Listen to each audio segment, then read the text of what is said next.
The transporter beam shouldn't have felt like drowning in light. Peter Parker knew that much, even as every molecule in his body screamed wrongness, as if reality itself was rejecting his presence. One moment he'd been swinging between Manhattan skyscrapers, spider sense flaring at something impossible, tearing open the air above Times Square. The next, golden luminescence consumed everything, and the sensation of being pulled apart atom by atom overwhelmed even his enhanced nervous system. When the light faded and his boots hit solid deck plating, Peter collapsed to his knees, gasping. The metallic floor was cold against his palms, textured with an unfamiliar pattern. His spider sense still buzzed frantically, but differently now. Not danger exactly, but wrongness. Everything felt wrong. The air tasted recycled and sterile. The ambient hum in his ears came from technology he couldn't identify.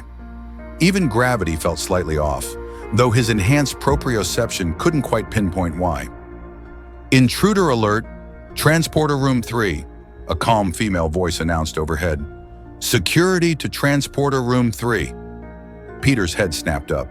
He was in a small circular chamber, walls lined with illuminated panels displaying scrolling data he couldn't read. Behind a console stood a dark-skinned man in a mustard-yellow uniform, hands frozen over controls, staring at Peter with wide eyes. The man's forehead bore subtle ridges. Not human, Peter's brain registered dimly, even as panic surged through his chest. Where am I?" Peter managed, pulling himself to his feet.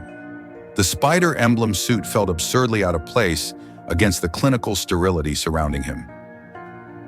"What happened? I was in New York. There was this thing in the sky." "Don't move," the officer said, voice steady despite obvious alarm. He touched a control on his chest. "Bridge, this is Transporter Chief Rosado. We have a situation. Someone just materialized on Pad 2. I didn't initiate transport." "Bridge? Transport?" Peter's mind raced, genius intellect trying to process impossible information. The officer's uniform, the technology, the architecture. Nothing matched any nation on Earth he knew. The doors ahead bore an unfamiliar insignia, a delta shield with a star. His spider sense pulsed again, not warning of attack, but screaming that everything here operated under different rules. The doors slid open with a pneumatic hiss. 4 security officers rushed in, each holding strange pistol-like devices aimed directly at him. Their uniforms, 2 in mustard yellow, 2 in red, bore the same Delta insignia. One was human. One had pointed ears and sharply angled eyebrows. The other 2 appeared human, but something in their bearings suggested military precision beyond any soldier Peter had encountered. "Hands where we can see them," the lead security officer commanded, a woman with lieutenant's insignia. Her weapon didn't waver. "Identify yourself." Peter slowly raised his hands, heart hammering. "Peter Parker. I'm from Earth, New York City. There was this rift in the sky, and I got pulled through, and I don't know where I am, but I really need to get back because Aunt May is probably..." "Earth?" The lieutenant exchanged glances with her team. "Which Earth? Terran, colony designation, or there's more than one?" Peter's voice cracked. I don't know what's happening. One minute I was in Manhattan, the next I'm here. Please, I just want to go home." The Vulcan officer, Peter recognized the ears from a dozen science fiction movies, though his brain refused to accept the implications, tilted his head slightly. "Commander, his biosigns are elevated, but consistent with human stress response. However, his cellular structure shows unusual density. Muscle tissue appears to demonstrate enhanced..." "Later, Ensign Savick," the lieutenant interrupted, though her weapon didn't lower. She tapped her chest badge. "Lieutenant Chen to Bridge. The intruder claims to be from Earth, New York City specifically. Requesting Commander Data's analysis of the transporter logs." "Commander Data? Transporter logs?" Peter's scientific mind couldn't help cataloging details even through fear. Molecular transportation was theoretically possible, but the energy requirements would be astronomical. And if that officer just scanned his biology from across the room? A new voice emerged from the lieutenant's badge, crisp and oddly precise. "Transporter logs indicate no standard beam-in.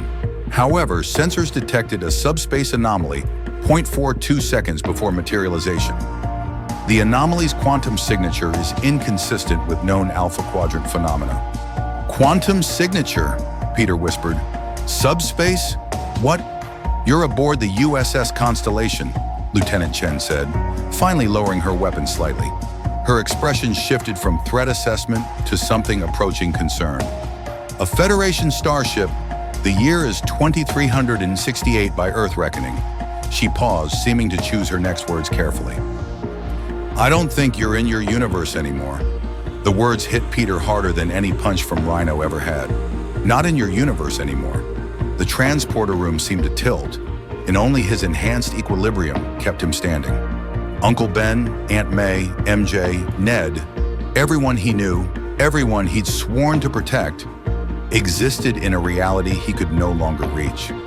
His spider sense flared suddenly, sharper than before. Not danger from the officers surrounding him, but something deeper, a warning that he stood at a crossroads, and every choice from this moment forward would define what came next.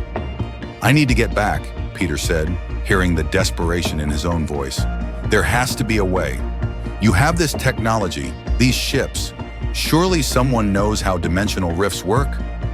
Lieutenant Chen's expression turned sympathetic. That's above my clearance, but Captain Lexington will want to speak with you. Until then, she gestured to her team. Ensign Savick will escort you to guest quarters. You're not a prisoner, Mr. Parker, but we need to understand what happened before we can help you. As the Vulcan officer stepped forward with a small device, Peter's mind raced through the physics of what had happened to him. Dimensional displacement, subspace anomalies, quantum signatures. The terminology suggested a civilization that had mastered technologies Earth was centuries from achieving. Maybe they could help him get home. Or maybe, a darker thought whispered, he was stranded forever among the stars. Light years from everything that made him Spider-Man. If you want to see more characters enter different universes, hit that subscribe button and drop the name of a character and the universe you'd want to see them in down in the comments below. Live long and prosper. The corridors beyond the transporter room stretched before him, illuminated by panels of soft light, humming with the power of a ship sailing through the cosmos itself. Peter Parker followed the Vulcan officer, each step taking him deeper into a reality that shouldn't exist, toward a future he couldn't predict. His spider sense continued its strange, dissonant warning. Not danger, just change. Fundamental, irrevocable change. And somewhere in the back of his mind, Uncle Ben's voice echoed, with great power comes great responsibility. Peter just hadn't realized how great or how far-reaching that responsibility might become. 3 months aboard the Constellation had given Peter Parker an unsettling education in impossibility. He'd met species that evolved on worlds without oxygen, witnessed a ship travel faster than light through something called a warp field, and learned that humanity had somehow survived its self-destructive tendencies long enough to join a united federation of planets spanning dozens of star systems. The future, or rather, this universe's present, operated under rules that rewrote everything he'd thought he understood about physics, society, and his place in either. Captain Lexington had been patient. After initial examinations confirmed Peter's story, biosigns consistent with human baseline, but enhanced, cellular structure impossible to replicate, and a complete absence in Federation databases, the captain had granted him civilian guest status. Chief Medical Officer Dr. Tivan, a Vulcan woman whose raised eyebrow could convey more skepticism than most people manage with entire speeches, had conducted extensive scans of Peter's biology. The conclusion fascinated and troubled Starfleet Command in equal measure. Radiation-induced genetic mutation, stable and hereditary, granting capabilities that bordered on what the Federation classified as augmentation. That classification had triggered intense debates Peter only learned about secondhand. The crew treated him kindly, offering him quarters, replicator privileges, and access to the ship's extensive library database. He'd spent weeks absorbing information, Federation history, warp mechanics, cultural profiles of member species, anything that might help him understand where he'd landed. The science fascinated his genius intellect. The idealism of the Federation's charter documents stirred something deeper. But the debates happening in Admiralty offices across subspace channels focused on a more immediate question. What to do with an enhanced human from another dimension who possessed abilities Earth's augment prohibitions had been created to prevent? The answer arrived via secured transmission while the constellation orbited a nebula conducting stellar cartography surveys. Peter was summoned to Captain Lexington's ready room, the private office adjacent to the bridge that had become familiar over weeks of debriefings. The captain, a silver-haired African-American man whose calm demeanor concealed a tactical mind that had commanded ships through the Cardassian conflicts, gestured Peter to a seat across from his desk. "Mr. Parker, I've received word from Starfleet Command regarding your status." Lexington's expression was carefully neutral, but Peter's spider sense tingled with anticipation rather than danger. After considerable discussion, Admiral Nechayev has made a determination. Peter's hands gripped the armrests. "Are they sending me somewhere? A research facility or—" "Starfleet Academy," Lexington interrupted, and something that might have been a smile touched his features. "You're being offered admission as a special circumstance cadet, full enrollment in the 4-year program, with your arrival circumstances classified to protect both you and the Federation's interests." The words took a moment to penetrate. "Academy? But I didn't even finish high school. I'm not from this universe. How can I—" "Dr. Tavan's analysis indicates your age at 15 standard years, almost 16, Lexington said. "Young for academy admission, but not unprecedented. Your aptitude test scored exceptionally high in sciences, engineering, and tactical problem solving. Your unique capabilities could serve the Federation well if properly channeled." He leaned forward. "More importantly, Peter, this gives you legal status. As a Starfleet cadet, you'll have access to resources, including scientists working on dimensional physics. If there's a way to return you to your universe, the Academy is your best chance of finding it." Hope flared in Peter's chest, the first real hope since materializing in that transporter room.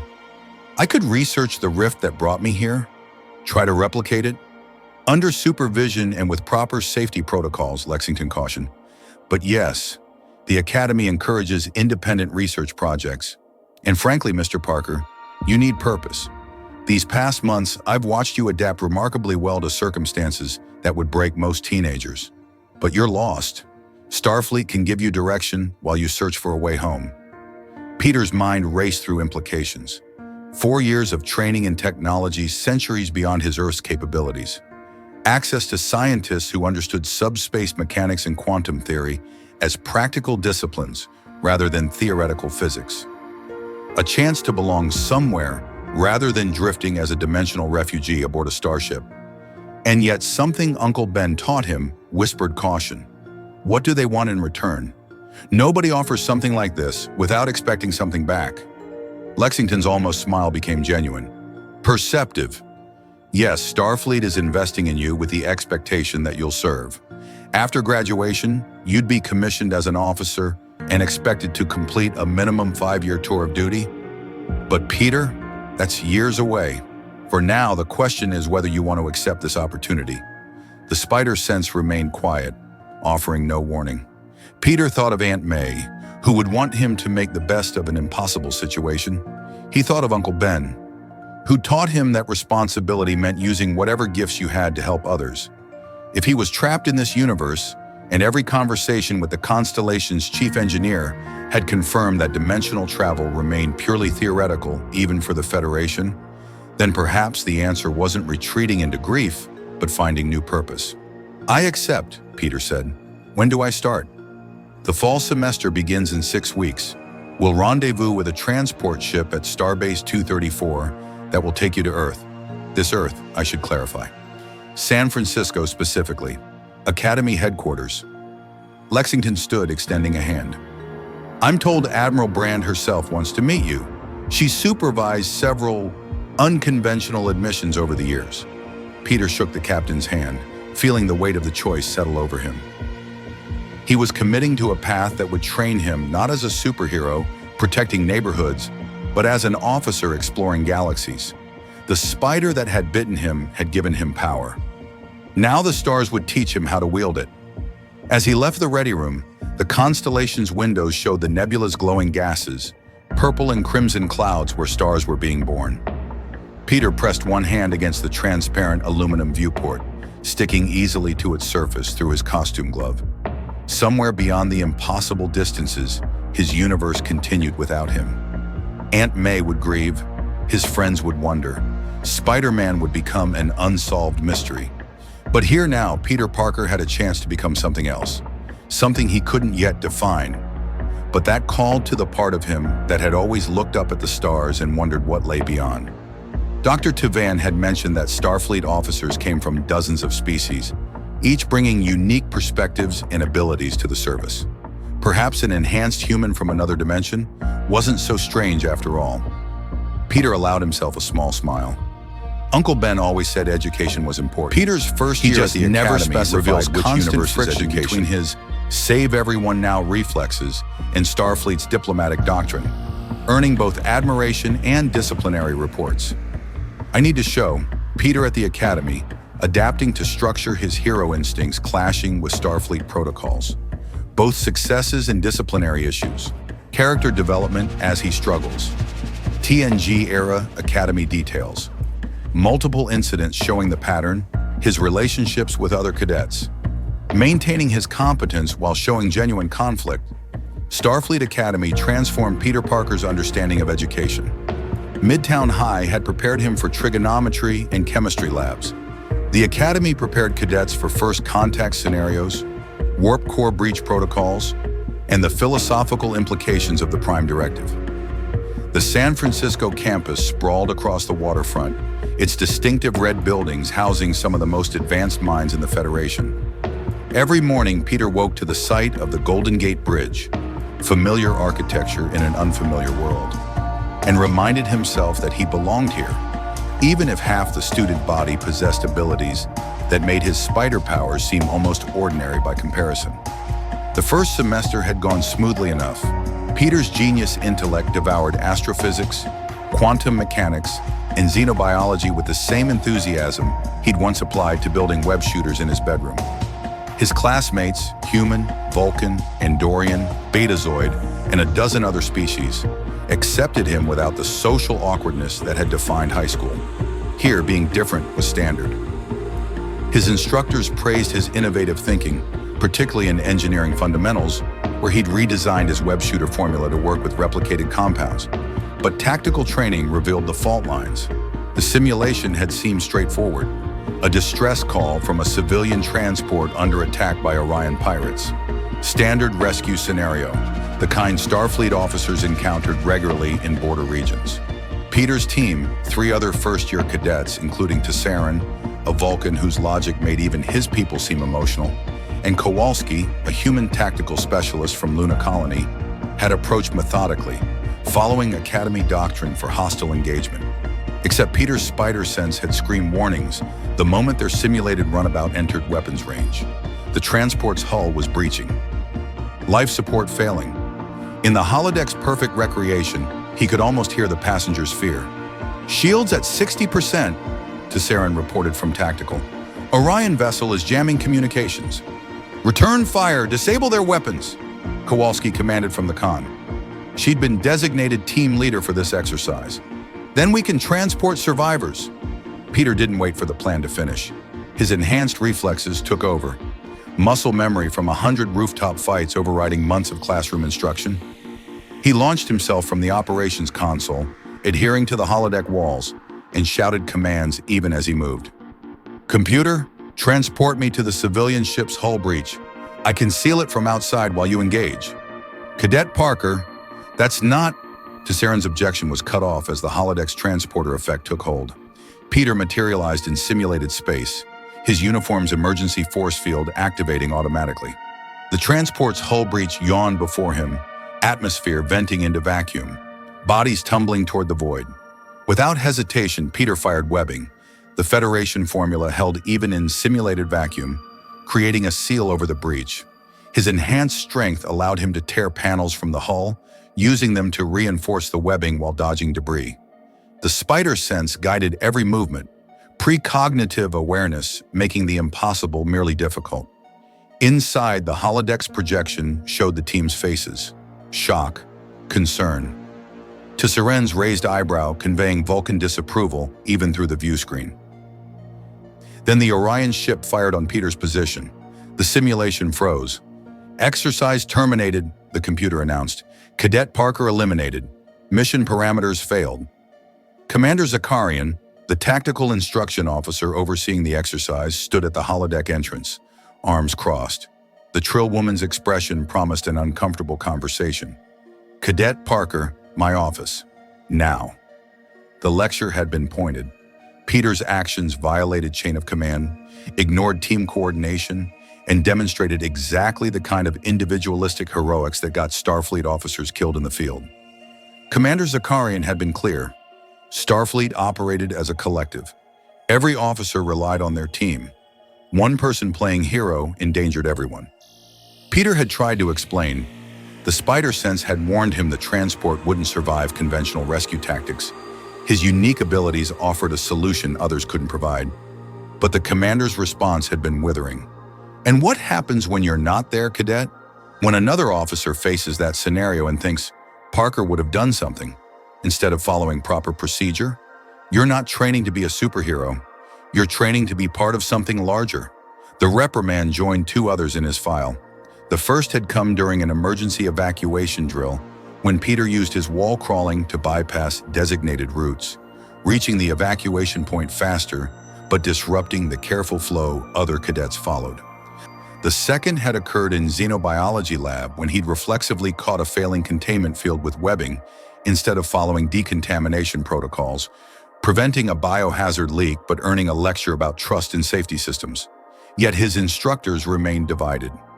Admiral Brand, the Academy superintendent, had reviewed his file personally and noted in official records that Parker demonstrated exceptional tactical innovation and selfless courage, tempered by insufficient appreciation for Starfleet's collective operational philosophy.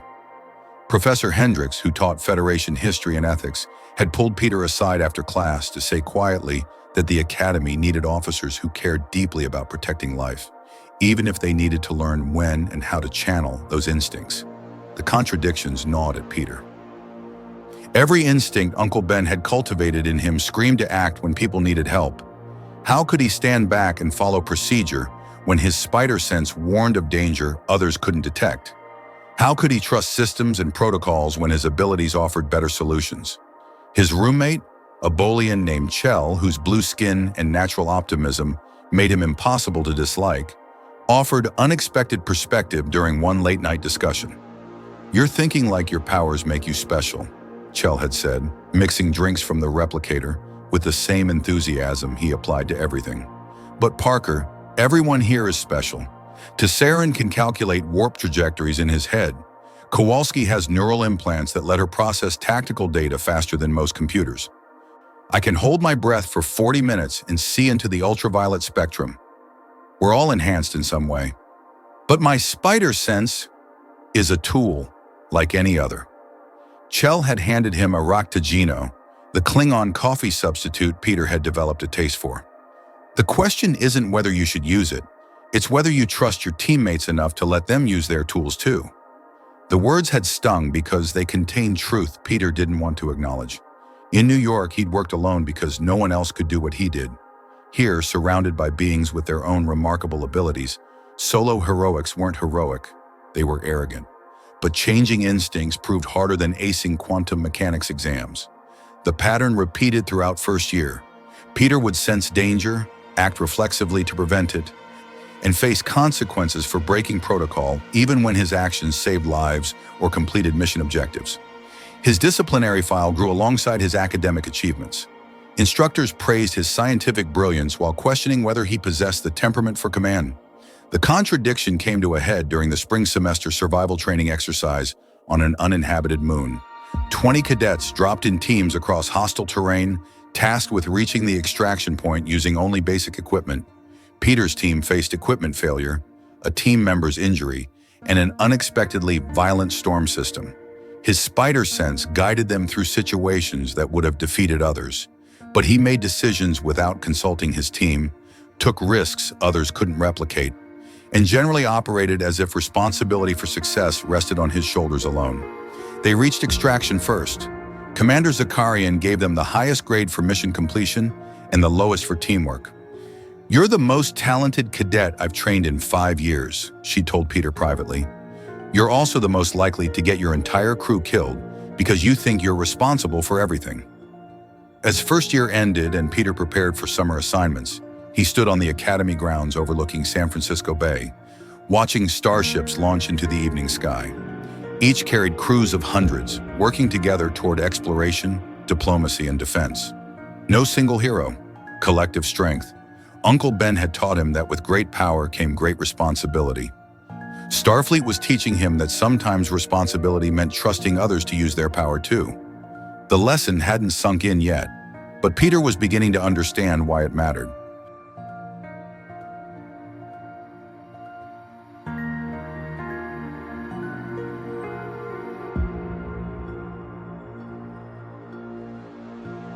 The Kobayashi Maru scenario existed to teach command candidates a simple truth. Sometimes there are no good options. The simulation placed cadets in command of a starship responding to a distress call from the Kobayashi Maru, a civilian freighter disabled in the Klingon neutral zone. Entering the zone violated treaty and risked war. Ignoring the distress call abandoned civilians to certain death. Every attempt at rescue triggered a no-win confrontation with Klingon warships. Most cadets failed. Some failed nobly, choosing honor over survival. Others failed pragmatically, weighing lives against interstellar consequences. The simulation's purpose wasn't victory, but revealing how officers faced impossible choices. Character, Admiral Zakarian had explained, showed clearest in no-win scenarios. Peter Parker entered the simulation chamber at the beginning of his 3rd year with full knowledge of its purpose. Every cadet knew the Kobayashi Maru's reputation. James T. Kirk had famously reprogrammed the simulation decades earlier, the only cadet to beat the scenario, though whether that represented creative problem-solving or arrogant rule-breaking remained debated in tactical courses. Peter had no intention of cheating, but he also had no intention of accepting that 300 civilians on the Kobayashi Maru had to die because of artificial constraints. The simulation began with standard bridge operations. Peter occupied the center seat of a simulated Constitution-class bridge, surrounded by fellow 3rd-year cadets filling command positions. Ensign Tavren at tactical, Cadet Marcus at helm, Cadet Jethel at communications, all competent officers in training who'd worked simulations with him before. They knew his tendencies. They'd learned to anticipate his unconventional choices. "Captain, receiving distress call," Jethel reported, her Andorian antennae oriented toward her console. "Kobayashi Maru, disabled in the neutral zone. 300 souls aboard. Life support failing." "Confirm position," Peter ordered, standing to examine the tactical display. The freighter's icon blinked deep inside Klingon space, well beyond the treaty boundaries that kept the Empire and Federation from each other's throats. Every regulation said not to cross that line. Every regulation was written by people who'd never had Uncle Ben's voice in their head. "Confirmed, sir. 1.3 parsecs inside the zone." Peter's spider sense remained quiet. The simulation couldn't trigger his precognitive warnings because nothing here was truly dangerous. That absence felt wrong, like fighting with one sense removed. He learned to trust the spider sense's guidance in 1,000 crisis moments. Without it, he had to rely on logic, training, and instinct alone. "Options?" Peter asked his tactical officer. Tavren's response was perfectly Vulcan. "Entering the neutral zone violates treaty and may be construed as an act of war. However, Federation law requires rendering aid to ships in distress. The logical choice depends on whether we prioritize immediate humanitarian concerns or long-term strategic stability." "Not helpful, Lieutenant," Peter muttered, though the Vulcan's analysis summarized his own internal debate. 300 people versus a war that could kill millions. The mathematics seemed straightforward, but Peter had learned something in 3 years at the Academy. Sometimes the mathematics lied. "Set course for the neutral zone," he decided. "Maximum warp." The bridge responded smoothly, Marcus laying in coordinates while Jethel transmitted notification to Starfleet Command of their intention. The simulation's starfield on the view screen shifted as they crossed the boundary that existed only as an agreement between powers. Peter felt his team's tension. They all knew what came next. "Captain, 3 Klingon battlecruisers decloaking, Tavren announced. They're hailing us. On screen, the Klingon commander's face filled the view screen, prosthetic ridges pronounced. Expression hostile. Federation vessel, you have violated the neutral zone. Withdraw immediately or be destroyed. Standard opening. The simulation's Klingons always escalated to weapons quickly, giving cadets minimal time to negotiate or retreat. Peter had reviewed previous attempts. Some cadets tried diplomacy, failed. Others attempted tactical maneuvers, failed against 3 cruisers. Kirk's solution had involved reprogramming the Klingons to be defeatable, which solved the problem by eliminating it. Peter had a different approach. Commander, we're responding to a distress call from a civilian vessel, Peter said, keeping his voice level. The Kobayashi Maru poses no threat to the Empire. We request permission to conduct rescue operations and withdraw immediately. Denied. Withdraw now. I can't do that. 300 civilians will die. Then they die. The Klingon's expression didn't change. You have 30 seconds to reverse course. Peter turned to his crew. Red alert. Shields up. Tavren, prepare photon torpedoes, but do not fire unless fired upon. Marcus, position us between the Kobayashi Maru and the Klingon ships. Sir? Marcus questioned. That puts us in the crossfire if they shoot. That's the point, Peter said. Jethel, open a channel to all 3 Klingon vessels. When the connection established, Peter stood, addressing the simulation's antagonist directly. Commander, you can destroy us easily. 3 ships against 1. We're outgunned and outmatched. But if you fire, you'll be killing Federation officers who came here to save lives, not to invade your territory.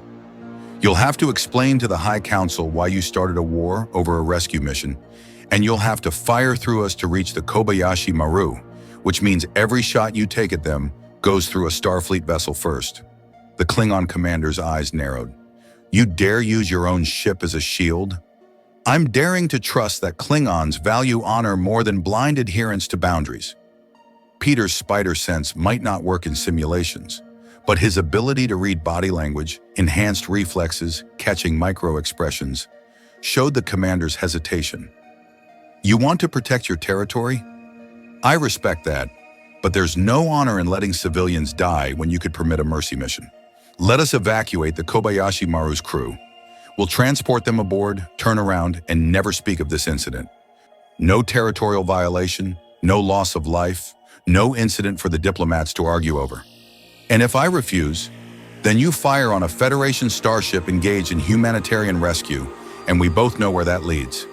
Peter held the commander's gaze. 300 civilians aren't worth the war that follows. You know it. I know it. So let's both make the choice that keeps this from escalating. The simulation froze. Peter's crew turned toward him, confusion evident on every face. Simulations didn't freeze mid-scenario unless... Simulation terminated, the computer announced. Scenario parameters exceeded. Awaiting instructor input. The bridge faded, revealing the simulation chamber's gridded walls. Admiral Zakarian stood at the observation window, arms crossed, expression unreadable. Behind her, several other instructors had gathered, unusual for a standard Kobayashi Maru assessment. Cadet Parker, Zakarian said slowly, in 3 years of running this simulation, I've never seen anyone attempt to negotiate by using their own ship as a human shield. It worked, didn't it? Peter asked, stepping down from the command area. The Klingons were hesitating. If the simulation had continued, the simulation couldn't continue because you broke the scenario logic, one of the other instructors interrupted. Commander Vosk, a Tellarite whose blunt skepticism made him the Academy's most demanding ethics professor. The Kobayashi Maru is designed to be unwinnable. You attempted to reframe the win condition. Isn't that the point? Peter argued. Kirk changed the rules by reprogramming the simulation. I changed the rules by refusing to accept that the only options were rescue and die or abandon and survive. There's always another option if you're creative enough to find it. Admiral Zakarian descended from the observation deck, her expression thoughtful rather than angry. The Kobayashi Maru isn't about winning, Cadet. It's about revealing character under pressure. What you demonstrated is instructive. She paused. You value life above protocol. You're willing to risk your ship and crew for civilians you don't know. You think tactically even when tactics shouldn't matter, and you absolutely refuse to accept defeat. Is that bad? Peter asked. That depends, Voss growled, on whether those qualities make you a good officer or a dangerous one. The debate that followed stretched for weeks. Peter's Kobayashi Maru attempt became discussed in tactical courses, ethics seminars, and command training sessions. Some instructors praised his creative thinking and commitment to preserving life. Others worried that he treated Starfleet vessels as tools for personal heroics rather than instruments of Federation policy. The simulation was meant to teach that sometimes officers had to accept bad outcomes. Peter's approach suggested he'd never accept that lesson. Admiral Brand summoned Peter to her office 4 weeks later. The superintendent's workspace overlooked the entire Academy campus, transparent steel windows showing the Pacific Ocean stretching to the horizon. She gestured Peter to a seat, her weathered features revealing decades of command experience. Your instructors can't decide whether you're brilliant or reckless, Brand said without preamble. Half want to fast-track you to command, the other half think you're not ready for field duty. What do you think, Admiral? Peter asked. Brand smiled slightly. I think you're 18 years old, impossibly talented, and carrying a weight most officers never have to bear. You believe you're personally responsible for every life you encounter. That's admirable, Cadet. It's also potentially catastrophic. She leaned forward. When you're commanding a starship, you'll have 400 crew depending on your judgment. You can't protect all of them from everything. Sometimes the captain's job is choosing which bad outcome you can live with. I don't accept that, Peter said quietly. There's always a way. Then I hope you never face a situation that proves you wrong, Brand replied, because that day will break you, or it will forge you into one of Starfleet's finest officers. Probably both. She approved his graduation status despite the controversy. Peter Parker would receive his commission, but his permanent file carried a notation that would follow him throughout his career. Exceptional tactical abilities tempered by insufficient acceptance of systemic limitations. Recommend close supervision during initial posting. As Peter left the Admiral's office, he couldn't help wondering if Uncle Ben would have been proud or disappointed. He'd refused to let 300 simulated people die. He'd found a third option where the scenario insisted only 2 existed. But somewhere in the back of his mind, graduating cadet Parker receives posting aboard the USS Constellation, where his enthusiasm clashes with a by-the-book captain who questions whether a superhero belongs in Starfleet. Need to show Peter graduating and receiving assignment, return to the Constellation, full circle. New captain who's skeptical, Peter's enthusiasm versus captain's reservations. Setting up the tension for the away mission, his role as junior officer. The crew's mixed reactions to having him back Lieutenant Junior grade Peter Parker materialized in the USS Constellation's transporter room with the kind of nervous energy that 4 years at the Academy hadn't quite trained out of him. The insignia on his uniform collar, a single hollow pip, felt simultaneously heavy with responsibility and light with possibility. His first official posting, his first step beyond the Academy's training environment into the reality of Starfleet service. The ship had changed since Peter's initial arrival 5 years earlier. Captain Lexington had retired, his steady command replaced by Captain Rachel Mendez, a woman whose reputation preceded her in ways that made Peter's spider sense tingle with anticipation. Mendez had commanded the USS Endeavour through the Cardassian border conflicts, earning both commendations for tactical excellence and criticism for strictly by-the-book operations that prioritize protocol over improvisation. Welcome aboard, Lieutenant, the transporter chief said, a different officer than the one who'd witnessed Peter's impossible arrival years before, though the Delta insignia remained the same. Captain Mendez requests you report to her ready room immediately. Peter's enhanced hearing caught whispers as he navigated familiar corridors toward the bridge. The crew knew who he was, or at least knew the rumors. The enhanced human from another universe. The cadet who tried to beat the Kobayashi Maru by negotiating with Klingons. The officer whose academy file contained equal measures of commendation and disciplinary notation. Starfleet was a small community despite spanning light years. Reputation traveled faster than warp speed. Captain Mendez's ready room reflected her personality. Immaculately organized, every pad aligned, her desk displaying only a single personal item, a small Starfleet pennant from the Endeavor. She looked up as Peter entered, her dark eyes assessing him with the kind of scrutiny that preceded judgment. "Lieutenant Parker, reporting as ordered, sir," Peter said, standing at attention. "At ease." Mendez gestured to the chair opposite her desk. "I've read your file, extensively, 3 times in fact, trying to determine whether Starfleet Command was giving me a gifted officer or a problem cadet." "I hope to prove the former, Captain," Peter replied carefully. "Your academic record suggests exceptional capability, top marks in astrophysics, engineering, and tactical analysis. Your practical evaluations are more concerning." She pulled up a PAD, reading from it. 14 documented instances of breaking protocol during training exercises.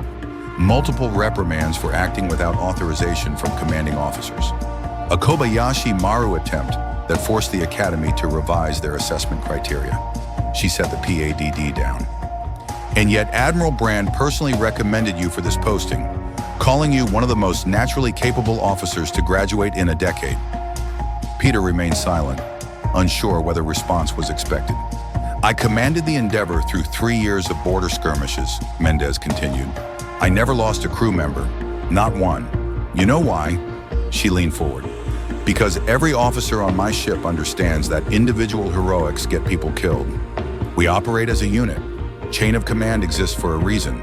Protocols are written in the blood of officers who learned hard lessons so we don't have to." "I understand, Captain." "Do you?" Mendez's skepticism was palpable. "Because your record suggests you think your enhanced abilities exempt you from the rules everyone else follows. That your spider sense, or whatever you call it, makes you special." Peter's jaw tightened slightly. "Permission to speak freely, sir?" "Granted. I don't think I'm exempt from rules. I think that sometimes rules prevent us from doing what's right.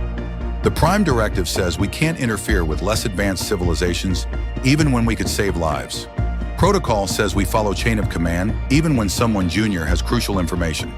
Regulations say we do things certain ways because that's how they've always been done." Peter met her eyes directly. "But the Federation exists because humans learn to question assumptions and explore new possibilities. Starfleet's mission is seeking out new life and boldly going where no one has gone before. How can we do that by only following what's already been established?" Mendez's expression didn't change, but something in her posture suggested she'd heard the answer she expected. "That's an idealistic perspectivism meets reality, and reality doesn't care about your good intentions." "Then I'll adapt, sir. That's what I've been doing since I arrived in this universe." "We'll see." Mendez stood, signaling the interview's end. "You're assigned to the science department under Commander Solsack. He's Vulcan, so he appreciates logic over instinct. You'll also rotate bridge shifts at the operations station. I expect punctuality, protocol adherence, and absolutely no unauthorized heroics. If you can't function within Starfleet structure, Lieutenant, you'll find yourself at a desk position on a starbase. Understood?" "Yes, sir." Dismissed. Peter left the ready room feeling the weight of scrutiny that would follow his every action aboard the Constellation. Captain Mendez wasn't wrong to be skeptical. His record spoke for itself. But the frustration burning in his chest came from the same place Uncle Ben's lessons had cultivated. The belief that power obligated action, that capability demanded use. The galaxy was vast, filled with species and dangers the Federation barely understood. Somewhere out there, people needed help, civilizations faced threats, and problems awaited solutions. Peter had abilities most humans didn't. He'd been given a second chance in a universe full of possibilities. How could he just follow protocols and trust the system when his instincts screamed that he could do more? Commander Solzak greeted Peter with Vulcan formality in the science lab, outlining duties with methodical precision.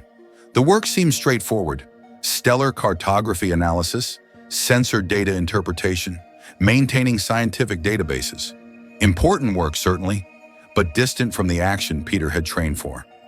As Alpha Shift ended and Peter made his way to his quarters, he passed viewports showing stars streaking past at warp speed. The Constellation was heading toward the neutral zone for patrol duty, monitoring Romulan activity along contested borders. Somewhere out there, events would unfold that would test whether Captain Mendez's protocols or Peter's instincts better served the Federation's ideals. His spider sense remained quiet, offering no warnings of the crisis that awaited. But Peter had learned to trust his intuition even when his enhanced senses stayed silent. The collision between his nature and Starfleet's structure was inevitable.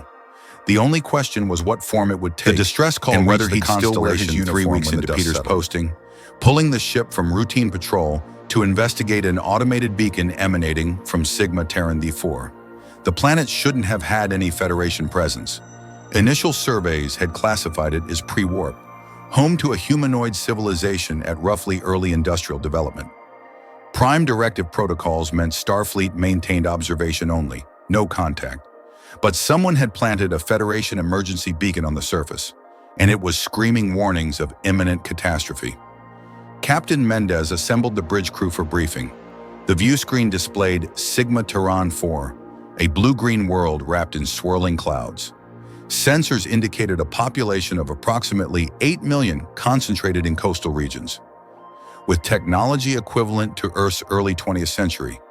No warp capability, no subspace communications. By every measure, a civilization to be observed but never contacted. The beacon was planted by the anthropological team that surveyed Sigma Terran 4 6 years ago, Commander Solzak reported, his Vulcan features impassive as always. Standard protocol for monitoring pre-warp societies. However, sensors indicate a significant geological anomaly. The planet's tectonic activity has accelerated dramatically in the past month. Projections suggest a cascading subduction event will trigger massive volcanic eruptions within 72 hours. Extinction level event? Mendez asked. Affirmative. Atmospheric ash dispersal will block solar radiation, collapsing the planetary ecosystem. The indigenous population lacks technology to predict or survive such a catastrophe. Casualties will approach 98% within 6 months. Peter's hands gripped the operations console. 8 million people. The number seemed incomprehensible, yet his mind immediately calculated logistics, transport capacity, evacuation timelines, shelter requirements. His spider sense remained frustratingly silent, unable to warn of dangers that unfolded over days rather than seconds. Options? Mendez asked her senior staff. The Prime Directive is clear, Lieutenant Commander Jarish, the Bolian First Officer, stated. We cannot interfere with the natural development of a pre-warp civilization. That includes intervening in planetary disasters. Natural development? Peter spoke before he could stop himself. Sir, this isn't development. This is extinction. Mendez turned her gaze on him, expression hard. Lieutenant Parker, the Prime Directive exists precisely for situations like this. We cannot play God with civilizations that don't understand the galaxy they inhabit. Where do we draw the line? Do we cure every disease? Prevent every asteroid impact? Stop every natural disaster? When we have the ability to save 8 million lives? Yes, Peter said, aware he was crossing boundaries but unable to remain silent. We have the ships, the technology, the knowledge. We could evacuate population centers, establish shelters, provide resources, and reveal ourselves to a society unprepared for contact, Commander Solzak interrupted. The sociological disruption would be catastrophic. Their cultural development would be irrevocably altered. Religious structures, political systems, philosophical frameworks, all would collapse when confronted with beings from the stars. Better disrupted than dead, Peter countered. That is not your decision to make, Lieutenant, Mendez said sharply. Starfleet Command has established clear guidelines. General Order 1 supersedes humanitarian concerns when dealing with pre-warp civilizations. Peter felt something cold settle in his stomach. So we just watch? Monitor their deaths from orbit and file reports? We document what we observe and transmit our findings to Starfleet Command, Mendez replied. If they choose to authorize intervention, we'll follow those orders. Until then, we maintain our position and do nothing. The bridge fell silent. Peter looked around at his fellow officers, professionals who'd all sworn the same oath he had, who'd all studied the same Prime Directive principles. None of them challenged the captain. None of them seemed to share his horror at abandoning an entire civilization. "Dismissed," Mendez said. "Lieutenant Parker, a word in my ready room." The lecture was familiar territory. Mendez explained patiently that the Prime Directive wasn't arbitrary cruelty, but carefully considered policy. Starfleet had learned hard lessons about interference. Societies that became dependent on Federation aid, cultures warped by knowledge they couldn't contextualize, entire worlds thrown into chaos by well-meaning intervention. The Prime Directive protected pre-warp civilizations from the Federation as much as it protected the Federation from moral hazard. Peter understood the logic. He even agreed with the reasoning in abstract. But abstract philosophy meant nothing when his enhanced hearing could pick up the planet's seismic rumblings through the ship's sensors, when his imagination painted pictures of families unaware that their world was dying beneath their feet. "I need to know you'll follow orders, Lieutenant," Mendez said flatly. "Not just agree with them in principle, but actually follow them when they conflict with your personal feelings." "I understand my duty, Captain," Peter replied, the words tasting like ash. "Do you? Because your record suggests otherwise." Peter met her eyes directly. "Permission to speak freely, sir?" Mendez nodded. "You asked me in our first meeting if I understood why you never lost crew members on the Endeavor. The answer is protocols and procedures, following established systems." Peter paused. "But Captain, there's another question. How many people died who could have been saved if your crew had been willing to break protocol when it mattered?" The silence that followed felt dangerous. Mendez's expression hardened into something that might have been anger or might have been grudging respect. Peter's enhanced perceptions couldn't quite parse which. "Dismissed, Lieutenant, but understand this. If you violate Prime Directive protocols, your career in Starfleet ends, not a reprimand, not a temporary suspension. You'll be court-martialed and discharged. Test me on this, and I will not defend you." Peter returned to his quarters, feeling the weight of impossible choice settling over him. Through his viewport, Sigma Terran Fort rotated peacefully, beautiful and doomed. Somewhere on that world, children played, families shared meals. People lived ordinary lives with no idea that the ground beneath them was about to betray everything they knew. Uncle Ben's voice echoed in memory. "With great power comes great responsibility." But what did responsibility mean when the system explicitly forbade using your power?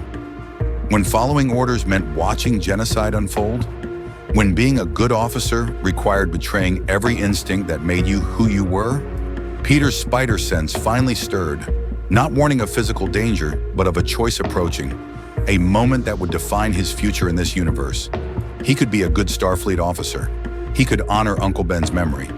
The question burning through his conscience was whether he could do both, or whether the decision crystallized in this reality he'd have to choose. When Peter should have been sleeping, but instead found himself in the science lab, reviewing sensor data for the 14th time. The geological models were unambiguous.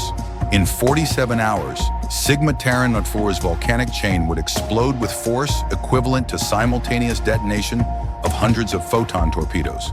The ash cloud would blanket the planet within days. Mass starvation would follow. 8 million people, mothers and fathers, children and elders, artists and farmers and dreamers, would suffocate slowly in the dark. And the constellation would watch from orbit, documenting their extinction in perfect scientific detail. Peter's hands moved across the console, calling up data he'd studied obsessively. The planet's largest population center, a coastal city of approximately 400,000, sat directly adjacent to the primary volcanic fault line. When the eruption began, pyroclastic flows would consume the city in minutes, but the geography offered a potential shelter, a series of deep caves in the nearby mountains, naturally insulated, capable of protecting tens of thousands if people could reach them in time. The problem was warning them.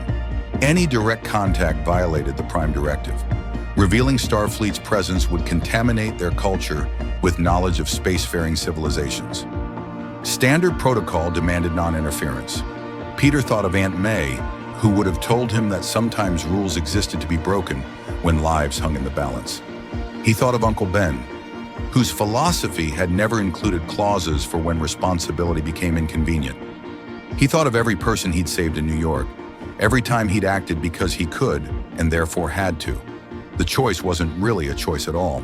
At 0400 hours, Peter accessed the transporter logs using his operations clearance. At Jurorfifrain, he replicated civilian clothing, matching local styles based on anthropological survey data. At Or 430, he disabled his comm badge's tracking function, a trick learned from Academy tactical courses on survival evasion. At Or 445, he stood in the transporter room, alone, heart hammering with certainty that felt both right and terrifying. Computer, transport 1 to coordinates on Sigma Terran 4, urban center, low population density area. Authorization Parker 77 Delta. The transporter's warning appeared on screen. Prime Directive protocols require command authorization for transport to pre-warp civilizations. Peter's fingers flew across the console, overriding the safety lock with an engineering workaround that would leave traces but wouldn't trigger immediate alarms. Later, there would be consequences. Court-martial, discharge, the end of his Starfleet career.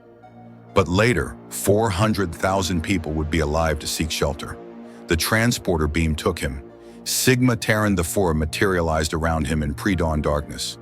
Peter crouched instinctively on cobblestone streets, spider sense immediately cataloging the environment. Stone buildings 3 to 4 stories tall, architectural style suggesting early industrial development. Gas lamps flickering at street corners, the smell of coal smoke and sea air. No electronic signatures, no modern technology, just a civilization building itself toward a future it would never reach without intervention. Peter's enhanced hearing detected the city stirring toward morning. Merchants preparing shops, workers heading toward factories, the ordinary rhythm of urban life. None of them knew. How could they? Their science hadn't developed seismology sophisticated enough to predict what was coming. Moving through shadows, Peter made his way toward the city's central plaza, where anthropological surveys indicated the local government convened. His wall-crawling ability let him scale buildings undetected, spider sense warning of any observers.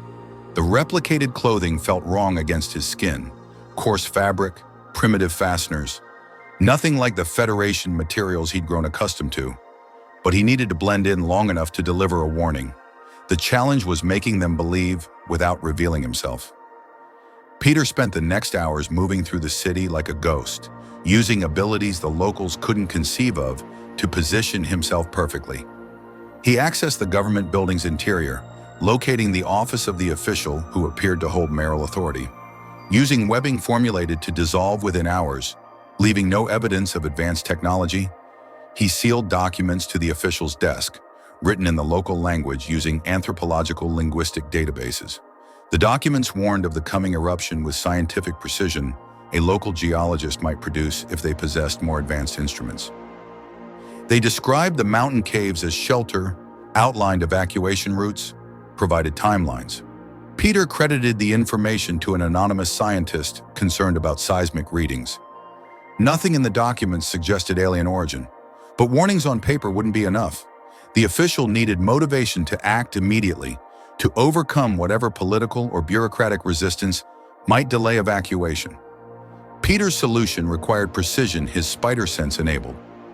As dawn broke and the official entered his office, Peter used his strength to trigger a minor structural failure in a nearby building, exactly calibrated to collapse a decorative facade without injuring anyone. The ground tremor that accompanied the collapse was natural seismic activity, amplified by Peter's intervention, just enough to seem alarming. When the official investigated the collapse and returned to find the documents, the timing would seem prophetic. An anonymous warning followed immediately by evidence of seismic instability, enough to overcome skepticism, enough to prompt action. Peter spent the next 12 hours moving through the city's outskirts, his enhanced abilities allowing superhuman efficiency. He collapsed structurally unsound buildings in controlled demolitions that appeared natural. He redirected small streams to make mountain paths more accessible. He cleared rockfalls from cave entrances. Every action carefully calibrated to seem like fortunate natural occurrence rather than deliberate intervention. By evening, the city was evacuating. Peter watched from a distant rooftop as thousands of people moved toward the mountains, carrying belongings, helping children and elderly, following routes that would save their lives. The official had acted decisively, convincing the population that the evidence demanded relocation. By morning, the city would be nearly empty. Peter activated his comm badge. Parker to Constellation, 1 to beam up. The transporter took him, and reality shifted back to the starship's clinical environment. Security officers stood waiting, weapons drawn. Captain Mendez's face on the transporter room view screen conveyed cold fury. "Lieutenant Peter Parker, you are confined to quarters pending court-martial for violation of the Prime Directive and multiple counts of insubordination." Security escorted him. As guards flanked him, Peter felt no regret. His career was over. His place in Starfleet finished. But somewhere on Sigma Terran 4, 400,000 people would live to see tomorrow. Children would grow up. Families would survive. A civilization would continue. Uncle Ben would have understood. The brig aboard the Constellation was small but comfortable, designed more for temporary detention than long-term imprisonment. Peter sat on the bunk, still wearing the civilian clothing from Sigma Terran 4, and waited for the consequences that would define his future. 20 hours had passed since his unauthorized transport. The volcanic eruptions had begun on schedule, massive explosive events that would have killed hundreds of thousands, if not for the evacuation Peter had orchestrated. Starfleet sensors confirmed the coastal city stood empty when pyroclastic flows consumed it. 400,000 lives saved, one career destroyed. The mathematics seemed reasonable. Commander Solzak was the first to visit, arriving with the methodical precision that characterized all Vulcan behavior. He stood outside the force field, hands clasped behind his back, expression revealing nothing. "Lieutenant Parker, I have reviewed your actions in detail," Solzak said.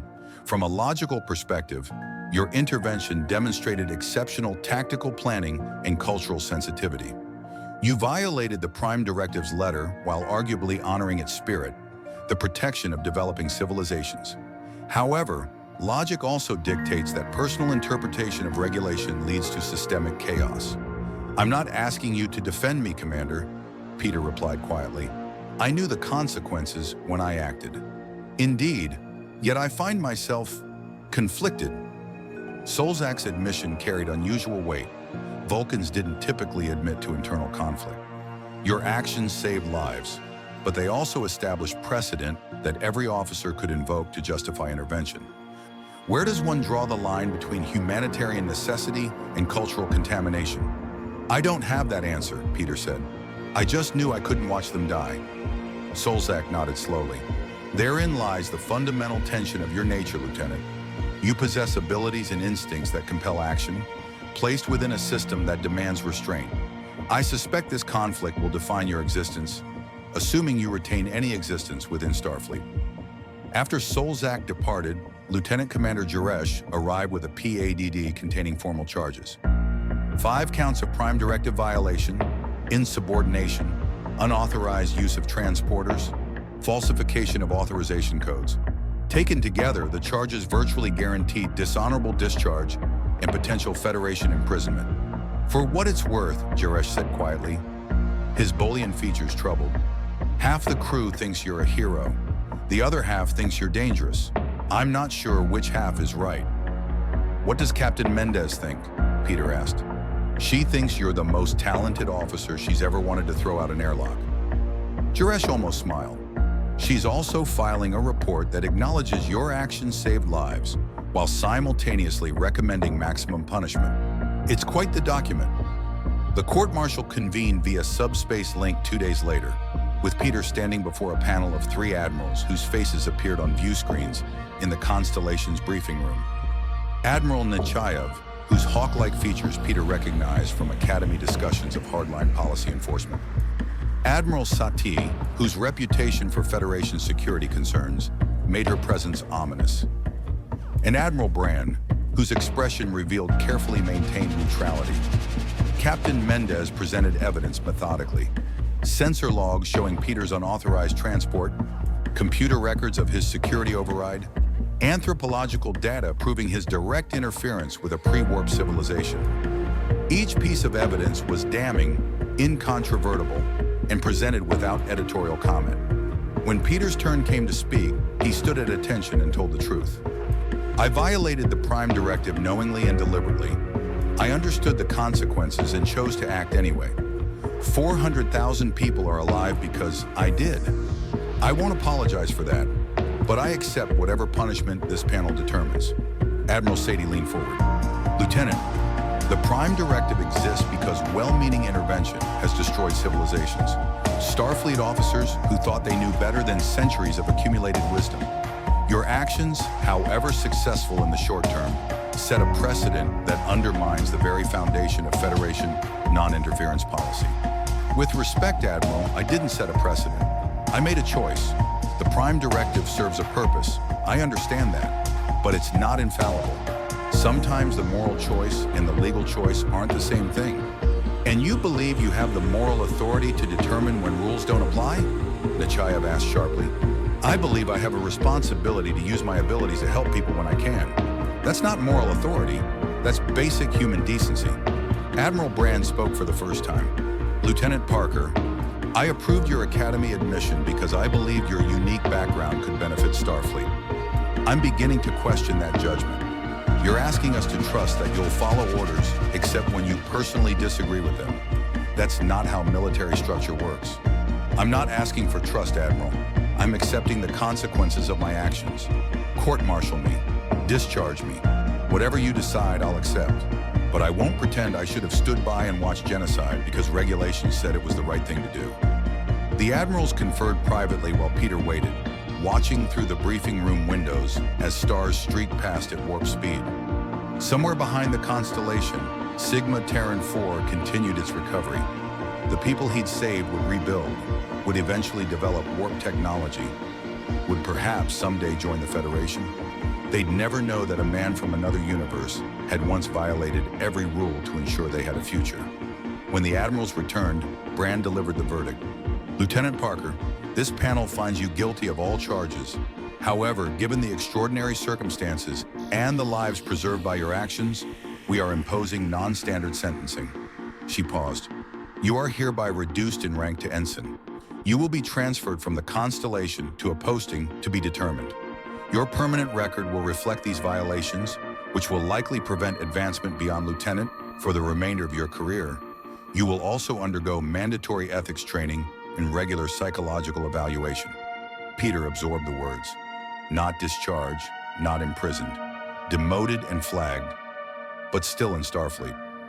Furthermore, Brand continued, you should understand that we are only showing this leniency once. Any future Prime Directive violation will result in immediate discharge with no possibility of appeal. This panel is giving you a second chance because we believe your intentions were genuine and your capabilities valuable. Do not mistake leniency for approval, Ensign Parker. Understood, Admiral. Thank you. As the Admiral's images faded, Captain Mendez approached Peter, her expression complex. You're being transferred to Deep Space Nine. It's a Cardassian station under Federation administration near the Bajoran wormhole. Frontier posting, complex politics, and a commanding officer who has a reputation for unorthodox thinking. Maybe Commander Sisko can figure out what to do with you. I certainly couldn't. Sir, don't thank me. I recommended discharge. The admirals overruled me. Mendez's features softened slightly. But Ensign, for what it's worth, I would have done the same thing in your position. I just would have been smart enough not to get caught. Peter spent his final days aboard the Constellation, processing the strange mixture of victory and defeat. He'd saved lives but lost rank. He'd proven his convictions but damaged his career irreparably. As the ship approached Deep Space Nine, Peter stood at his viewport watching the distinctive shape of the Cardassian station grow larger, wondering what new challenges awaited. His spider sense stirred, offering no specific warnings, but suggesting that the crucible he'd just endured was only the beginning. Deep Space Nine orbited Bajor like a sentinel. Its distinctive design, 4 docking pylons extending from a central core, marking it unmistakably as Cardassian construction despite the Federation's current administration. The station had been built during the occupation, a symbol of oppression that now served as a symbol of hope for Bajor's recovery. Peter materialized in the transporter bay to find a different kind of Starfleet than he'd experienced aboard the Constellation. Rougher, more diverse, less concerned with polished protocols. Commander Benjamin Sisko greeted him personally, which surprised Peter given that station commanders typically delegated such duties to junior officers. Sisko was a large man with a commanding presence. his uniform bearing the 3 solid pips of a commander. His expression was assessing but not hostile. "Ensign Parker, welcome to Deep Space Nine." Sisko's voice carried authority earned through experience rather than regulation. "I've read your file, twice. Once officially, and once with Admiral Brand's personal notes that she transmitted outside formal channels." "Sir, walk with me." Sisko gestured toward the exit, leading Peter through the station's promenade. A bustling commercial sector filled with species from across the quadrant. Bajorans, Ferengi, humans, aliens Peter couldn't identify, all conducting business in controlled chaos that felt nothing like a Starfleet vessel's ordered efficiency. "The Constellation's captain recommended your discharge," Sisko continued as they walked. "Admiral Nechayev agreed. Admiral Brand argued for leniency, citing your unique circumstances and capabilities. The debate lasted 3 days before they reached the compromise that sent you here." He stopped at a viewport overlooking Bajor, the planet's surface visible through wispy clouds. "Do you know why I accepted you on my station, Ensign?" "No, sir. Because the universe isn't black and white, and Deep Space Nine operates in shades of gray that Starfleet Command doesn't always want to acknowledge." Sisko turned to face Peter directly. "Bajor is recovering from 50 years of occupation. The Cardassians enslaved this world, stripped its resources, murdered millions. Then they withdrew, leaving behind a traumatized population and a space station that serves as a constant reminder of their suffering. My job is helping Bajor rebuild while maintaining Federation interests in a region that doesn't always align with our pretty ideals." Peter listened, sensing there was a point beyond the history lesson. "The Prime Directive says we can't interfere with developing civilizations," Sisko continued. "But what about a civilization that's been interfered with already? What about people who suffered under occupation and need help recovering? Do we stand by and quote regulations, or do we act because it's the right thing to do?" He paused. "I've wrestled with these questions since I took this posting. I suspect you'll wrestle with them too. Sir, I appreciate the philosophy, but I violated direct orders." "You saved 400,000 lives," Sisko interrupted. "That matters. But so does the chaos that results when every officer decides they know better than established policy. The challenge isn't choosing between following rules and doing what's right. It's learning when rules serve their purpose and when they become obstacles to justice." Before Peter could respond, an alarm blared through the station. Sisko's comm badge chirped urgently. "Ops to Commander Sisko. We have a situation. A Romulan warbird just decloaked off the docking ring and is requesting permission to dock. They're demanding to speak with Ensign Peter Parker specifically." Sisko's expression hardened. "Romulans requesting a specific ensign? This should be interesting. Come on, Parker. Let's see what kind of attention you've attracted."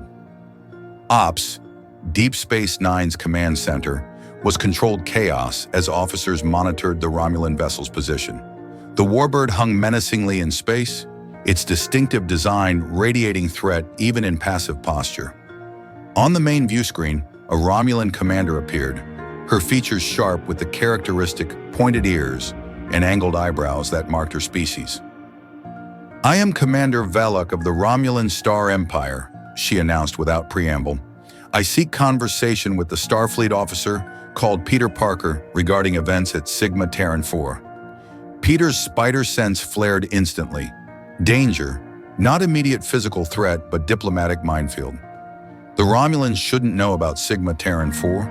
The incident had been classified, restricted to Starfleet channels. How had they learned of it? "This station is Federation territory," Sisko replied carefully. "Under what authority does the Empire demand access to our personnel?" "Not demand, request." Velok's expression revealed nothing. "The matter is personal, not political. I wish only to speak with Ensign Parker face to face.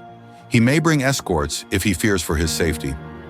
Sisko muted the channel, turning to Peter. "Any idea what this is about?" "None, sir. I've never met any Romulans." "Then we proceed carefully. Major Kira, have security standing by. Ensign Parker, you'll meet with Commander Velok in one of the station's conference rooms. I'll attend, along with Odo for security. If this goes wrong..." "Understood, sir." The conference room was deliberately neutral, Federation design stripped of obvious cultural markers. Commander Velak arrived precisely on time, accompanied by 2 guards who remained outside per Sisko's conditions. She studied Peter with unsettling intensity, her green eyes seeming to catalog every detail. "You violated your Prime Directive to save a pre-warp civilization," Velak said without preamble. "You risked your career, faced court-martial, and accepted demotion rather than allow genocide through inaction." "How do you know that?" Peter asked. "The incident was classified. The Romulan Empire has resources." Velak dismissed the question. "What interests me is your reasoning. Why did you act when your superiors ordered restraint?" Peter glanced at Sisko, who nodded permission to respond. "Because I could. Because standing by and watching people die when you have the power to save them is cowardice dressed as policy." Something flickered across Velak's features. Pain, perhaps, or bitter recognition. 3 years ago, I commanded a warbird patrolling the neutral zone. My sensors detected a colony world in Federation space suffering catastrophic environmental collapse. A terraforming accident, I later learned. 20,000 colonists dying slowly as their atmosphere became toxic. She leaned forward. "I reported the situation to the Imperial fleet. I argued that basic decency demanded we offer assistance, that showing mercy to enemies in crisis demonstrated strength. The response was clear. The Federation's failures were not our concern. Intervening would reveal our patrol routes and intelligence capabilities. I was ordered to maintain position and observe." Peter's enhanced hearing caught the emotion barely restrained in her voice. "So I watched," Velak continued. "For 3 days I watched those colonists die while my crew stood ready to help. By the time a Federation vessel arrived, 17,000 were already dead. I filed reports, argued policy should change, became what my people consider troublesome." She met Peter's eyes directly. "Then I learned of an officer from your Starfleet who made a different choice, who violated your Prime Directive because his conscience demanded it. I wanted to meet the being who possessed the courage I lacked." The silence that followed was heavy with shared understanding. Peter saw in Velak's expression the same torment that had driven his unauthorized action. The weight of power unused, capabilities surrendered to protocol, lives lost to policy. "You did what your duty demanded," Peter said quietly. "I violated mine." "Did you?" Velak challenged. "Or did you fulfill a higher duty that supersedes the arbitrary restrictions your superiors impose?" She stood, preparing to leave. "Peter Parker, the galaxy is vast and complex. Borders exist only in the minds of politicians. Perhaps someday, officers like us will be remembered not for the rules we broke, but for the lives we saved despite them." After Velak departed, Sisko sat silently for a long moment. When he finally spoke, his voice carried unexpected weight. "Ensign Parker, what you just witnessed is why your Sigma Terran Afui decision matters beyond the immediate lives saved. You demonstrated a principle that morality sometimes demands disobedience. That sent ripples further than you know. Other officers in other fleets now question their own constraints." He stood. "That makes you either a revolutionary or a problem, depending on who's judging. Possibly both." Peter absorbed the implications. His single act of defiance hadn't just saved one civilization. It had sparked questions that crossed political boundaries, made enemies reevaluate assumptions, forced reflection on the cost of absolute adherence to doctrine. Uncle Ben's lesson echoed with new complexity. With great power came great responsibility. Peter Parker that Starfleet responsibility included inspiring others. The station operated under Commander Sisko's pragmatic leadership, questioning disrupted where regulations served as guidelines rather than absolute law. Here, Peter worked alongside Bajoran militia officers still healing from occupation trauma, Starfleet personnel who'd learned that frontier posting demanded flexibility, and civilians from 100 worlds pursuing their own agendas. The ordered hierarchy of the constellation felt distant, replaced by something messier, but perhaps more honest. Peter's assignment to station operations put him in direct contact with the diverse challenges Deep Space Nine faced daily. He'd helped negotiate with Ferengi merchants whose profit-driven ethics clashed hilariously with Federation idealism. He'd assisted in first contact with species emerging through the Bajoran wormhole from the Gamma Quadrant.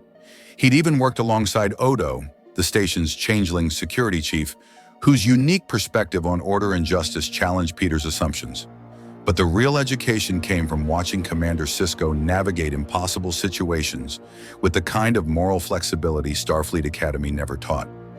When a Bajoran terrorist demanded asylum after bombing a Cardassian installation, Sisko had found a solution that honored both Federation principles and Bajoran justice.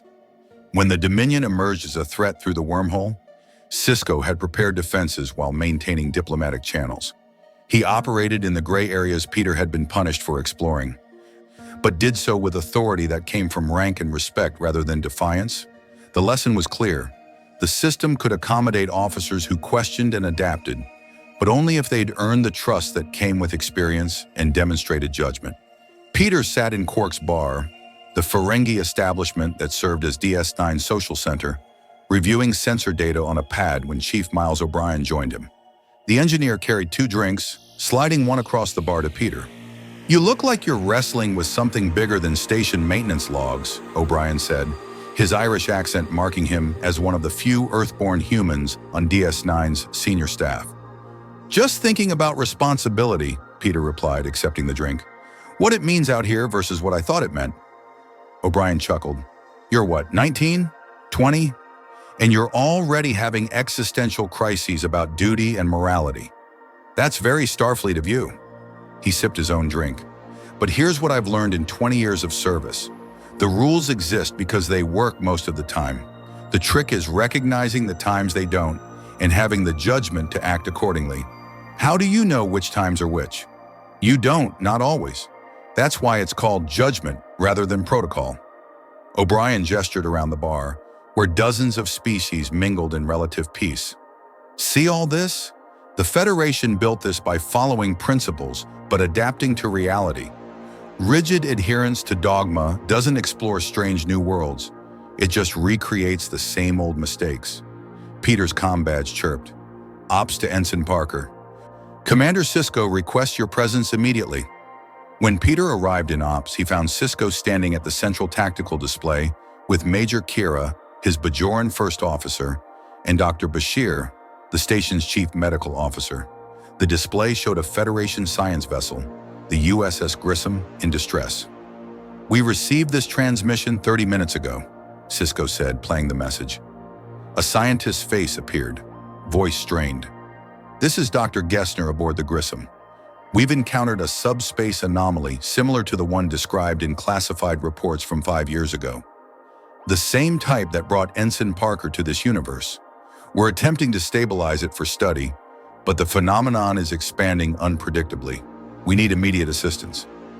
Peter's heart hammered. The same type of anomaly that had pulled him from his universe. A potential way home, or at least a way to understand what had happened to him. "The Grissom is 8 hours away at maximum warp," Sisko continued. "They're requesting scientific support and someone with knowledge of interdimensional displacement. Ensign Parker, you're the obvious choice." Peter stared at the display, mind racing through implications. If the anomaly could be stabilized and studied, if the Grissom scientists could map its quantum signature, there might be a chance, infinitesimally small but real, of recreating the conditions that could return him to his own universe. Back to Aunt May, back to New York, back to the life he'd been torn from. But that life existed 5 years in the past. Aunt May had mourned him. His friends had moved on. Spider-Man had become an unsolved mystery. Even if he could return, what remained for him there? And here, Deep Space Nine had given him purpose. Starfleet had given him structure to channel his abilities. He'd learned from officers like Sisko and O'Brien that heroism came in forms beyond catching criminals and stopping robberies. The Federation protected billions across thousands of worlds, maintained peace between species that had once been enemies, and pushed the boundaries of knowledge and understanding across the galaxy. Peter Parker had been a neighborhood hero in Queens. Here he could become something that served a larger vision. "Sir, I volunteer for the mission," Peter said. "When do I leave?" Sisko studied him for a moment. "The runabout Rio Grande is being prepped. You'll depart within the hour. Dr. Bashir will accompany you for medical support." He paused. "Ensign, I'm told this anomaly might represent your best chance of returning to your universe. If that's what you choose, Starfleet won't stop you." "I understand, sir." As Peter prepared for departure, Gathering equipment and reviewing the Grissom's preliminary data, he felt his spider sense offering guidance that wasn't about danger, but about choice. The anomaly awaited, a doorway that might lead home or might lead nowhere. Either way, he'd face it with the skills this universe had taught him and the principles Uncle Ben had instilled. Major Kira caught him at the runabout pad. The Bajoran woman's expression was surprisingly warm for someone known for her hard edges. "Parker, Cisco asked me to give you something." She handed him a pad. "It's his personal log entry from yesterday. He wanted you to read it before you left." Peter activated the pad. Cisco's voice played. "Ensign Parker represents a unique challenge to Starfleet philosophy. He possesses abilities that tempt him toward solo heroics, instincts that sometimes conflict with our protocols, and a moral conviction that refuses to accept easy answers. He's been demoted, disciplined, and doubted. Yet in 6 months on my station, he's demonstrated exactly the qualities we claim to value: courage to act when necessary, wisdom to know when restraint serves better than action, and willingness to sacrifice personal gain for collective good. If he chooses to pursue the anomaly as a way home, I'll support that decision without reservation. But if he chooses to stay, to continue serving the Federation despite the complications his presence creates, then I believe we have an obligation to help him grow into the officer he could become. Not by forcing him into rigid conformity, but by teaching him how to channel his unique gifts within Starfleet's mission.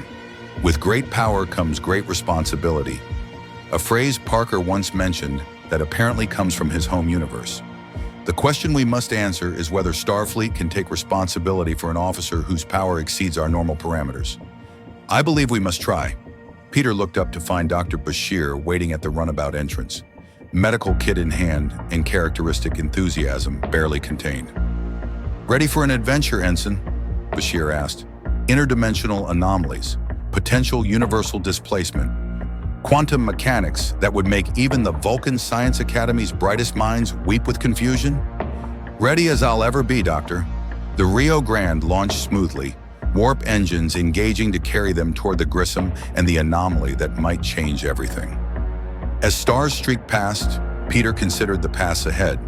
He could chase the possibility of home, spend years researching dimensional physics, perhaps eventually find a way back to the universe that had shaped him. Or he could accept that home was wherever you built it, that responsibility extended beyond neighborhood boundaries to encompass galaxies, and that the greatest power wasn't the abilities you possessed, but the choice of how to use them. The anomaly awaited. The Grissom scientist would have questions. The subspace phenomenon might offer answers or simply pose deeper mysteries. But Peter Parker had learned something in 5 years of living in a reality that shouldn't exist. The future was made by the choices you made now, not by the past you couldn't change. Uncle Ben would have understood.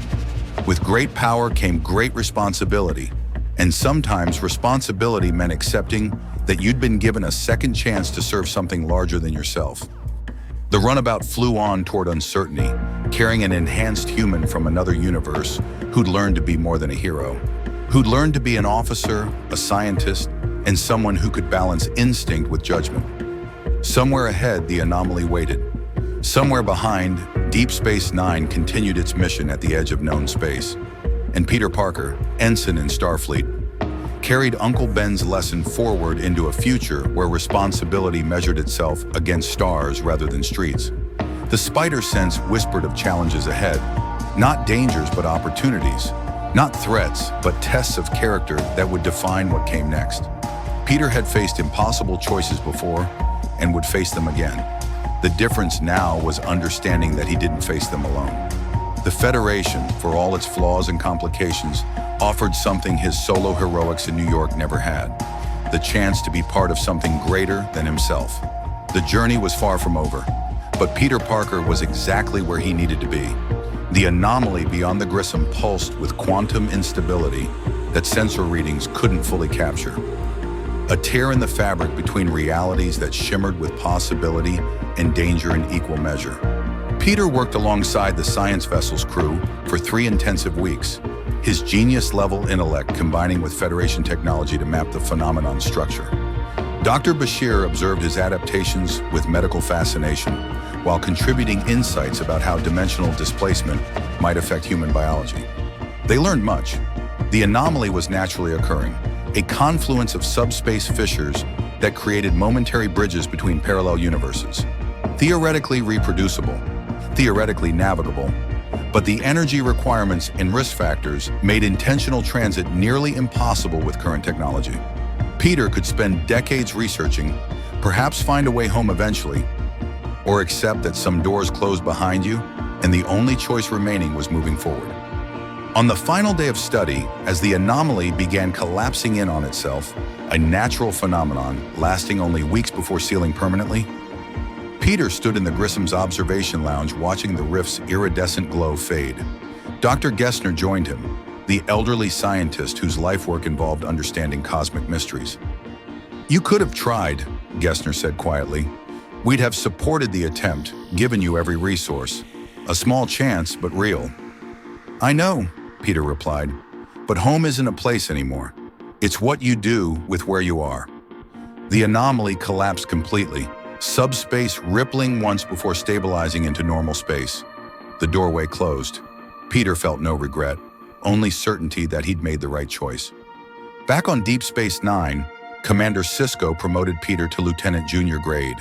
The rank he'd lost restored, earned this time through demonstrated judgment rather than just capability. The ceremony was small, attended by officers who'd come to respect the enhanced human from another universe, who'd learned that power meant nothing without wisdom. Months passed. Peter continued his work on the station, participated in first contacts with Gamma Quadrant species, helped defend against Dominion incursions, and slowly built a reputation as an officer who thought differently but served faithfully. His files still carried notations about Prime Directive violations. His career advancement would always face obstacles, but he'd found purpose among the stars that felt more meaningful than anything he'd known in New York. Late one evening, working alone in one of DS9's science labs while most of the station slept, Peter's comm badge chirped unexpectedly. Admiral Brand's voice emerged, transmitted across light years via subspace relay. "Lieutenant Parker, I'm contacting you outside official channels to share something you should know. Your actions at Sigma Terran 4 continue generating debate throughout Starfleet. 3 captains have cited your case when arguing for Prime Directive reform. 5 others have used it as example of why regulations must be absolute. You've become a symbol in an argument that will outlast both of us." Peter listened, uncertain where this was leading. "More significantly," Brand continued, "we've observed increased cooperation from unexpected sources on humanitarian missions. Commander Velik's meeting with you was reported to Imperial leadership. The Romulans have since provided assistance in 2 crisis situations, where previously they'd have maintained neutrality. Your influence extends beyond Federation space, Lieutenant. That makes you valuable and dangerous in ways we're still assessing." "Sir, I never intended." "Intent is irrelevant. Impact matters. You demonstrated that individuals can challenge systems while serving them. That principle has resonance across the quadrant." Brand's tone softened slightly. "Continue your work on Deep Space Nine, Lieutenant. Continue learning from Commander Sisko, and understand that eyes throughout Starfleet are watching what you become." The transmission ended, leaving Peter alone with his thoughts and the soft hum of the station systems around him. Through the lab's viewport, the Bajoran wormhole burst open in its characteristic display of alien beauty, the gateway to the Gamma Quadrant, a doorway to infinite possibilities just like the anomaly that had brought Peter to this universe. He'd been torn from everything familiar and thrust into a reality that operated under different rules. He'd struggled against those rules, been punished for defying them, and slowly learned that the answer wasn't blind obedience or defiant rebellion, but the harder work of knowing when each served a greater good. Uncle Ben's wisdom echoed still, but with new dimensions, Peter was only beginning to understand. With great power came great responsibility. To use your abilities wisely, to serve purposes larger than yourself, to inspire others through example, and to accept that sometimes the right choice meant challenging the systems you were part of while remaining committed to their ideals. Lieutenant Peter Parker, formerly the amazing Spider-Man of an alternate Earth, currently an officer in Starfleet serving on a space station at the edge of known reality, smiled slightly at the complexity his life had become. The journey ahead would bring more challenges, more impossible choices, more moments where instinct and protocol collided. But he wouldn't face them alone. The Federation, for all its imperfections, offered something worth serving.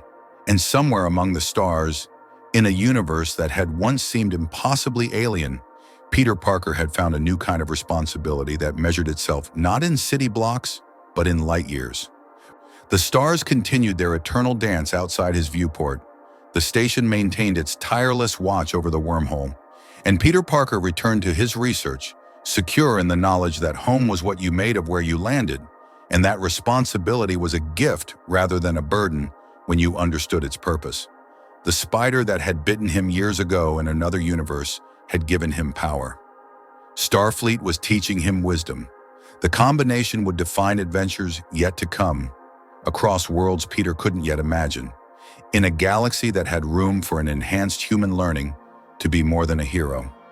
Learning to be an officer, a scientist, an explorer, and perhaps someday, an example that proved individuals could serve something greater than themselves while remaining true to principles that transcended any single institution. The future awaited, vast and uncertain and full of promise. Peter Parker was ready to meet it. Live long and prosper. More stories awaits you.